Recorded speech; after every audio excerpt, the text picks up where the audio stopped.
So Deanna and I want to demonstrate the difference between squatting for mobility and when you're squatting under load, because we seem to have a lot of these battles and fights between trainers about squat depth and butt wink and screening things, and I think that we end up talking past one another, because the fact is the way you would move in an unloaded fashion, for instance an unloaded squat, is very different than how you would move with a heavy weight on your back. So we need to make sure that we decipher the two and we understand which two we're talking about.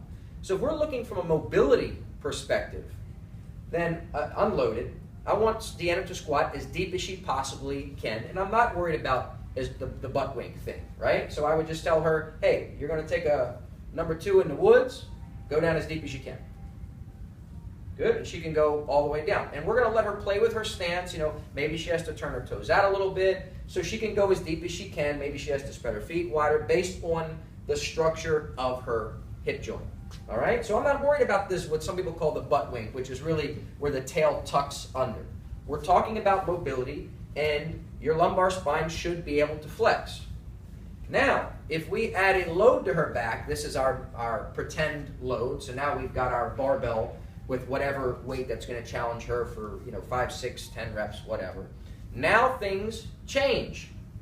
All right, so what we talked about earlier might be done in the beginning of the workout for mobility purposes, dynamic warm-up, however you'd like to label it. Now we're into the strength and conditioning portion, or the strength portion. So we've got a bar on her back. Now I want her to go into a nice lordotic curve, and I'm only going to let her go down as far as she can without losing that curve. So Deanna, go back down as far as you can. Right there. So just above that is where I would stop her, because then we start to see that tuck.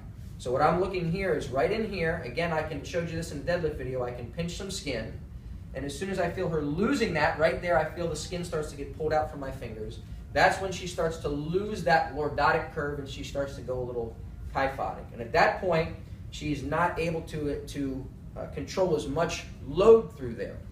All right, so as deep as she would go with a barbell on her back, go ahead down nice and slow, where I would stop her would be right there, right before she tucks. So that's drastically different than when we talked about mobility perspectives.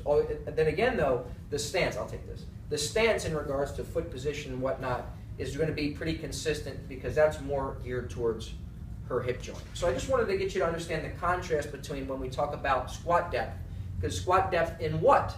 For mobility purposes or for loaded purposes, because they're not necessarily the same, and each of those deserves its own assessment or screening to individualize. One